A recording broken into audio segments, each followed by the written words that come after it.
علمدار، علمدار کہتے ہیں غالباً جو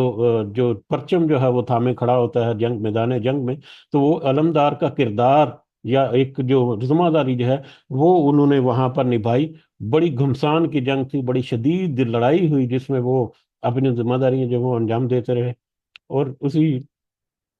اسی جنگ کے دوران ان کی وہاں پر شہادت ہوئی۔ تو اس قدر عظیم صحابی جو ہیں، صحابی رسول، اس قدر بڑی ڈسیبلٹی جو ہے، نابینا پن جو ہے، آنکھوں سے دیکھ نہیں سکنا، اس کے ساتھ ایک طرف وہ صحابی رسول ہیں، اور دوسری طرف کون سے لوگ ہیں جن کے ساتھ نبی کریم صلی اللہ علیہ وسلم جو ہے وہ گفت و شنید کر رہے تھے یا بات چیت کر رہے تھے اس واقعے پر، جس واقعے کے پس منظر میں یہ ساری باتیں ہو رہی ہیں۔ تو روایات میں ملتا ہے کہ اس مجلس میں کون لوگ شامل تھے؟ عتبہ جیسے لوگ، شیبہ جیسے لوگ، ابو جہل جیسے لوگ، امیہ بن خلف یا ابی بن خلف جیسے لوگ، جو کہ بڑے ناہنجار قسم کے لوگ تھے، جن کو تو ان کی دنیا میں، ان کی زندگی کے دوران ان کو ایمان ہی نصیب نہیں ہوا، اور بدترین دشمنوں سے دشمن سے وہ، ان کے ساتھ نبی کریم صلی اللہ علیہ وسلم جو ہے ان کو راہ راست لانے کی کوشش کر رہے تھے۔ اب ان لوگوں کے مقابلے میں ایک اتنے عظیم و شان صحابی، جو کہ گو کے بالکل شروع کا دور ہے جب وہ واقعہ ہوا، اس وقت تو ان کے بعد میں آنے والا رول کیا ہے اسلام کا، اس کا بھی زیادہ پتہ نہیں تھا۔ اس وجہ سے میں نے کہا کہ وہ جو نبی کریم صلی اللہ علیہ وسلم کے پاس جو علم غیب ہے اس کے بارے میں، کہ اس قدر عظیم و شان خدمات انجام دینے والا صحابی جو ہے، اگر نبی کریم صلی اللہ علیہ وسلم کے پاس علم غیب ہوتا تو ان کو پہلے سے اندازہ ہوتا کہ یہ تو بڑا ایک اہم کردار اس کا ہوگا، تو اس کو زیادہ توجہ دینی چاہیے۔ لیکن انہوں نے کس وجہ سے اس کو زیادہ توجہ نہیں دی، وہ بھی ہمیں پہلی ہی آیت سے ملے گا، دوسری آیت سے، بلکہ کہ اس وجہ سے کہ وہ نابینا تھے، اس وجہ سے کہ وہ ڈس ایبل تھے، یعنی وہ نابینا ہیں، ڈس ایبلڈ ہیں، ان سے کتنی سی خدمت جو ہے وہ لی جا سکتی ہے دین کی، جبکہ دوسری طرف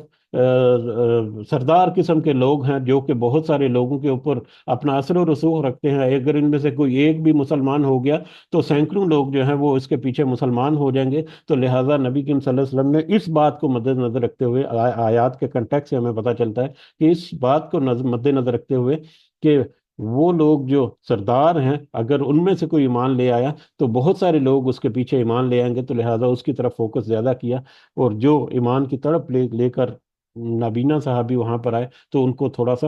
کم فوکس کیا، ہم یہ کہتے ہیں کہ ان کو توجہ کم تھی، یا ان کے اوپر توجہ تھوڑی سی کم رکھی، دوسری طرف توجہ جو ہے وہ زیادہ رکھی۔ تو بہرحال اس طرح کی اور بھی بہت ساری متفرق باتیں ہیں، لیکن کیونکہ وقت پہلے نکل چکا ہمارا، تو ہم اس کو مختصر کر کے آگے بڑھتے ہیں۔ بہرحال تو یہ واقعہ جب ہوا، کہتے ہیں کہ یہ بالکل شروع شروع کا دور تھا، اور اس میں پھر حضرت ابن مکتوم جو ہیں، وہ کیا ایمان اس وقت اسلام لے کر قبول کر چکے تھے یا نہیں، اس کے بارے میں دو طرح کی رائے پائی جاتی ہیں۔ کچھ کا خیال ہے کہ وہ اسلام قبول کر چکے تھے، اور کچھ کا خیال ہے کہ وہ اسلام کو اپنے دل میں، یعنی ایک ایک روشنی جو ہے ان کے دل میں وہ ضرور جا چکی تھی، اور اس کی کچھ مزید تفصیل لینے کے لیے یا مزید اس کے بارے میں رہنمائی لینے کے لیے وہ نبی کریم صلی اللہ علیہ وسلم کے پاس حاضر ہوئے۔ بہرحال وہ اس وقت دین کی طرف، اسلام کی طرف جھکے ہوئے تھے، مسلمان ہو چکے تھے یا مسلمان ہونے کے قریب تھے، یا مسلمان ہونے کا پورا ارادہ جو ہے وہ کر چکے تھے۔ اسی طرح کا منظرنامہ ہمیں آگے چل کے بڑھ کر جب آیات ہم دیکھیں تو اس میں بھی ہمیں اس کا اندازہ ہوتا ہے۔ تو یہ واقعہ جو ہے، یہ شروع کی کچھ آیات جو ہے اس کے پس منظر میں ہے۔ اس کے علاوہ اس میں ہم دیکھیں گے کہ پچھلی جو دوسری جو پچھلی دو تین جو صورتیں گزری ہے، اسی طرح کے مضامین ہیں تقریباً اس میں، وہی آیت جو ہے اس کی ریپیٹیشن بھی ہے، تو ان آیات کو بھی ہم اسی اعتبار سے کور کریں گے اس میں۔ اس کے علاوہ قرآن مجید کی عظمت اور اس کی پاکیزگی کا بھی کچھ ذکر ہے دو تین آیات میں، وہ بھی جب اب آئیں گی تو دیکھیں گے۔ اور اس کے علاوہ ایک اہم چیز کہ انسان کو پھر اس میں اس کی اصل اوقات جو ہے وہ یاد کرائی گئی ہے، کہ انسان کی اپنی اوقات اور حیثیت کیا ہے، کہ وہ پانی کے بے قدر نطفے سے پیدا ہوا اور پھر اکڑ کر اللہ کے سامنے کھڑا ہو گیا، تو ایسا اکڑ کر کھڑا ہونے والا جو ہے اس کے لیے پھر جہنم ہی ہے اس کا آخری ٹھکانہ۔ تو اس کے ساتھ ہی ہم واپس آتے ہیں اپنے سبق کی طرف، اور شروع کرتے ہیں آج کی سورہ مبارکہ انشاءاللہ۔ ہمارے کہنے میں، سننے میں، سمجھنے میں اگر کچھ اونچ نیچ ہے، اللہ تعالیٰ میں معاف فرمائے، آمین۔ اعوذ باللہ من الشیطان الرجیم، بسم اللہ الرحمن الرحیم۔ عبس و تولا، اس نے تیوری چڑھائی اور منہ پھیر لیا۔ نبی کریم صلی اللہ علیہ وسلم نے جب حضرت ابن ام مکتوم وہاں پر آئے اور ان سے کچھ مسئلہ دریافت کیا، کچھ انفارمیشن حاصل کرنی چاہی، تو پھر نبی کریم صلی اللہ علیہ وسلم نے ان کے اوپر زیادہ توجہ نہیں دی، بلکہ زیادہ توجہ منہ پھیر لیا، ہم یہ کہتے ہیں کہ زیادہ توجہ انہوں نے اس دوسرے ڈیلیگیشن کی طرف دی، جو کہ مکہ کے جو سردار لوگ جو ہیں وہ وہاں پر بیٹھے ہوئے تھے۔ ان جاءہ الاعمی، کس وجہ سے انہوں نے اس تیوری چڑھائی اور منہ پھیر لیا؟ اب یہ عبس و تولا، نبی کریم صلی اللہ علیہ وسلم کو ڈائریکٹلی انڈائریکٹلی نام لیے بغیر یہاں پر اشارہ کیا گیا، اور اس میں یہ سارے علماء اور مفسرین اور صحابہ اور باقی جتنے بھی جید